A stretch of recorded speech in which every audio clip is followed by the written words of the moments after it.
সালামু আলাইকুম। আজকে আমার সাথে আছে আমার মেয়ে ইলি। আমার ইউটিউব চ্যানেল বা ফেসবুক পেজ যারা দেখেন, নাইম ইলি। ইলি হচ্ছে আমার মেয়ে, আর আমার নাম আলী না, নাইম। আর আমার মেয়ের নাম হচ্ছে ইলি, নাইম ইলি। ওকে, নাইম ইলিয়া, পাপা আদর করে ইলিটাকে। যাই হোক, সকালবেলা উঠে আবদার বাবার সাথে ভিডিওতে থাকবে। ছাত্রদের নতুন রাজনৈতিক দলটা ঘোষণা করার পরে একের পর এক চাঞ্চল্যকর কর্মকাণ্ডে তারা জড়িত হচ্ছে। বিশেষ করে তাদের যে সাবেক গুরু ভিপি নুরুল হক নূর, তাকে নিয়ে এমন এক মন্তব্য করেছে যে নূরের আসল চেহারা ফাঁস হয়ে গেল, নাকি ছাত্ররা যে মিথ্যা প্রপাগান্ডা ছড়াচ্ছে সেইটা ফাঁস হলো। সত্যবাদীকে ভিপি নুরুল হক নূর, নাকি নতুন এই রাজনৈতিক দলের মুখপাত্র একজন যিনি মাসুদ তুমি ভালো হয়ে যাও, হান্নান মাসুদ। খুবই চাঞ্চল্যকর অভিযোগ। বলা হচ্ছে যে নুরুল হক নূর ভাই, মানে ভিপি নূরকে নিয়ে বলা হচ্ছে যে তিনি তার দল বিলুপ্ত করে আমাদের সঙ্গে যুক্ত হওয়ার আশাবাদ ব্যক্ত করেছেন। একটি বেসরকারি টেলিভিশনের টক শোতে অংশ নিয়ে এই কথা বলেছেন জাতীয় নাগরিক পার্টির জ্যেষ্ঠ যুগ্ম মুখ্য সমন্বয়ক হান্নান মাসুদ। তখন বুঝতে পারছেন, ভিডিওটা ভাইরাল হয়ে গেছে, যে কি নূর তো ছাত্রদের সাথে কানেক্টেড, বা তার সাবেক সতীর্থরা পুরোনা যারা আছে, তো সেই জায়গায় নূর যাইতেই পারে। কারণ নূরের দল থেকে নূর ছাড়া সারা বাংলাদেশের একটা সিট পাবে কিনা আমার নিজেরও সন্দেহ। বিপি নূরের দল থেকে তিনিও পান কিনা স্থানীয়ভাবে বিএনপি নির্বাচনে আসলে অনেকটা হিরো আলমের মতন অবস্থা হইতে পারে, এটা আমার পারসেপশন থেকে মনে হচ্ছে। ভোটের মাঠের হিসাব বাংলাদেশে আমরা যা দেখি, আবার পাইতেও পারে। তো হান্নানের এই বক্তব্যকে আবার নাকচ করেছে ভিপি নুরুল হক নূর।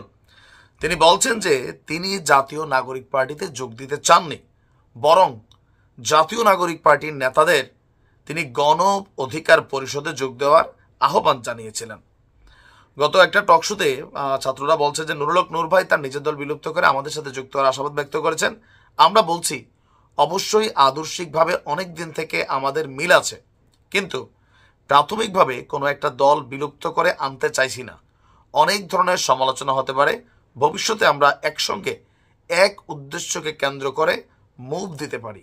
মানে তাদের যে বক্তব্যটা, এটা হচ্ছে, এরপর হান্নান বলছে যে নুরুল হক নূর এনসিপি নেতাদের ব্যক্তিগত আক্রমণ করছেন, এটা রাজনৈতিক শিষ্টাচারের মধ্যে পড়ে না। এটার কারণটা হচ্ছে ভিপি নুরুল হক নূর গত 2 দিন আগে ছাত্রদের দলটা নিয়ে নানান দুর্নীতি অনেক কিছুর বক্তব্য কিন্তু তিনি দিয়েছিলেন। ইভেন এখানে আরো অনেক তথ্য তিনি ফাঁস করেছেন, যেটা ছাত্রদের জাতীয় নাগরিক পার্টির মাত্র লঞ্চের পরদিনই একটা বড় ধরনের ধাক্কা ছিল। সেই কারণে হান্নান এখন নুরুল হক নূরের যেই বক্তব্য সেটাকে সামনে নিয়ে আসছে, যে আমাদের সম্পর্কে এত পাকনা পাকনা কথা বলছেন, আপনিই তো নিজের দল বাদ দিয়া, দল বিলুপ্ত করে আমাদের সাথে আসতে চাইছেন, হয়তোবা প্রধানমন্ত্রী অথবা প্রেসিডেন্ট পদের লোভে। মাঝখানে ভিপি নুরুল হক নূর বিএনপির বিপরীতে যা দরকার তাই কিন্তু করছে কার পক্ষে?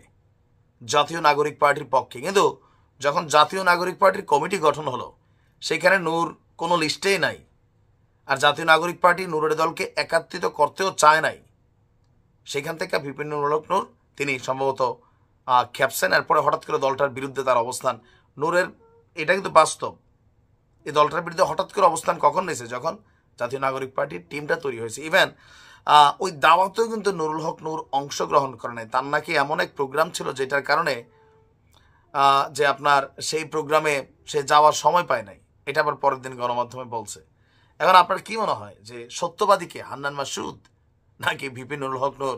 দুজন মোটামুটি কাছাকাছি লেভেলেরই। এরা সাবেক, কিন্তু বর্তমানে আপনার দুইজন দুই মুখী। আপনার কি মনে হয় কে সত্যবাদী? কমেন্টে লিখুন। আসসালামু আলাইকুম।